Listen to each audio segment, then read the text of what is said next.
د مینه ټي وي چینل درنو لیدونکو سلامونه ستړي مشئ وخت مو په خیر دې ساعت خبرونو ته ښه راغلاست. هلمند کې څاه ته لوېدلی ماشوم وژغورل شو. د هلمند په نادعلي ولسوالۍ کې د برمې څاه ته غورځېدلی ماشوم د ځایي خلکو لخوا وژغورل شو. یاد ماشوم تېره ورځ 80 متره ژورې څاه ته لوېدلی خو په 55 مترۍ کې بند پاتې و.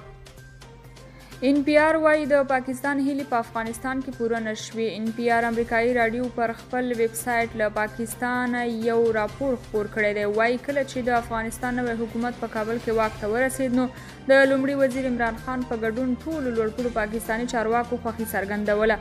سرچینه کاږي اوس داسې ښکاري چې د پاکستان هیلې پوره نشوي او نوی حکومت یې د غوښتنو پروا نه ساتي. NPR لیکي پاکستان اوس د افغانستان پر نوي حکومت د تورونو پورې کولو لړۍ پیل کړې ده او دا ادعاوې کوي چې ګواکې وسلوال له افغانستان اوړي او په پاکستان کې بریدونه کوي. سرچینه کاږي دا هر څه ښکاري چې پاکستان خپلو هیلو ته ونه رسېده او هغه څه چې تمه یې لرله ترې ناهیلې شوي دي. تر دې وړاندې هم ګڼو نړیوالو رسنیو ویلي چې پاکستان په افغانستان کې له نوي رامنځته شوي حکومت ناهیلی ښکاري.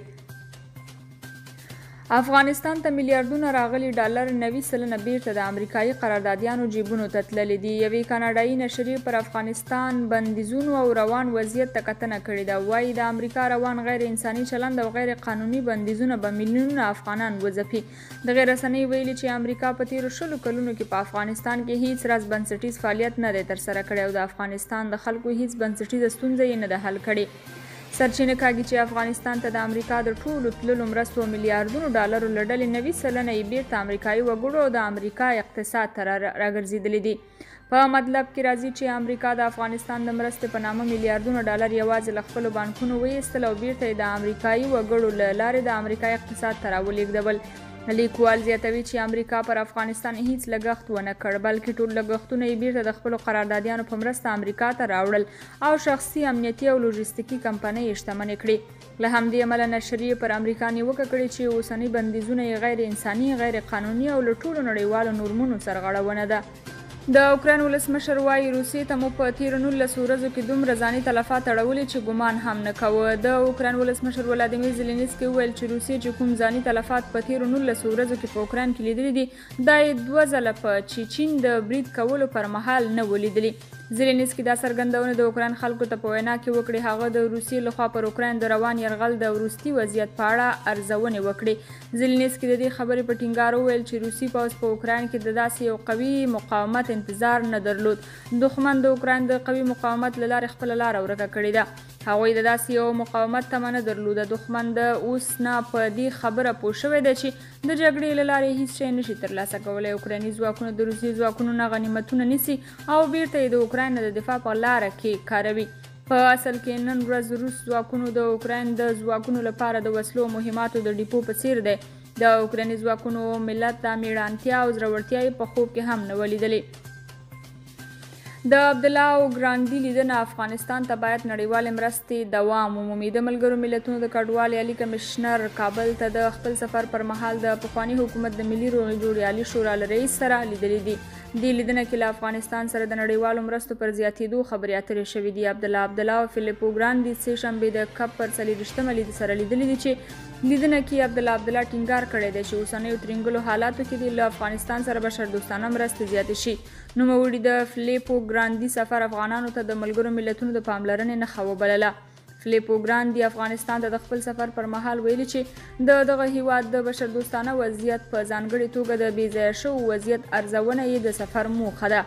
د خپل سره شوو راپورونو له مخې افغانستان کې د کورنیو بې ځایه شوو شمېر شاوخوا 6 میلیونه کسانو ته رسیږي. پاکستان د افغانانو پر سفرونو محدودیتونه ډیر کړي دي. د پاکستاني رسنیو د راپورونو له مخې د دغه هیواد حکومت پریکړه کړې ده چې د نوو قوانینو پر بنسټ د افغانانو پر سفرونو لا ډیر بندیزونه ولګوي او له اسنادو پرته د تګ راتګ اجازه ورنه کړي. تر دې وړاندې په سپین بولدک کې خلک یوازې د پیژندپاڼو په مرسته هم تر ډیورن فرضي کرښه غوښتی شوي خو پاکستان وایي له دې وروسته دا چاره ناممکنه ده. همداراز پاکستاني حکومت ټینګار کړی دی چې دغه هیواد ته له قانوني اسنادو پرته تللي افغانان به ژر بیرته خپل هیواد ته ولیږي. د نوو محدودیتونو او قوانینو د عملي کولو چاره د پاکستان استخباراتي ادارې ته سپارل شوې ده او دوی ویلي چې ژر تر ژره به په پاکستان کې میشت د قانوني اسنادو نه لرونکي افغانان وباسي. د افغان تولیدي فابریکو د برېښنا 90% ستونزې حل شوې دي. د افغانستان د صنعتکارانو د اتاقونو مسؤلینو په تازه څرګندونو کې ویلي چې په کابل، بلخ، غزني او ننګرهار کې د صنعتي پارکونو د برېښنا 90% پرچاوۍ راکمې شوې دي. سرچینه کاږي چې په دغه ولایتونو کې تولیدي فابریکو بیرته خپل فعالیتونه پیل کړي دي او حکومت ژمنه ورسره کړې ده چې د برېښنا ستونزه به په بشپړه توګه حل شي. د ملګرو ملتونو د بشري حقوقو عالی کمشنري وايي حکومت سره د پر سفرونو د بندیزونو پر لرې کولو خبرې وشي. افغان حکومت د افغانانو پر سفرونو بندیزونه او محدودیتونه لرې کړي. د بشري حقوقو نړیوالې ادارې د ښځو د برخې مشر په ټویټ پیغامونو کې د کډوالو د عالی کمشنري د مشر سفر ته په اشارې له نوموړي غوښتي چې له نوي حکومت پر سفرونو د محدودیتونو لرې کول وغواړي.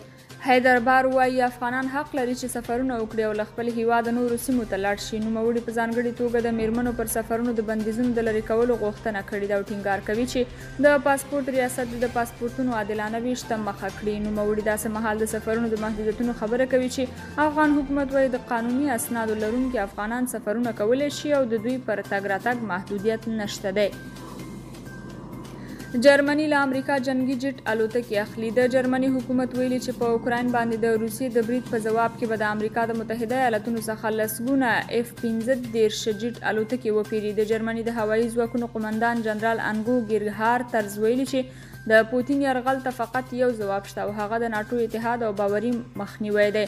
د امریکا F-15 الوتکې په نړۍ کې عصري جنگي الوتکې بلل کېږي چې نایابه بڼه او داسې رنګ لري چې دښمن یې په اسانه نشي لیدلی.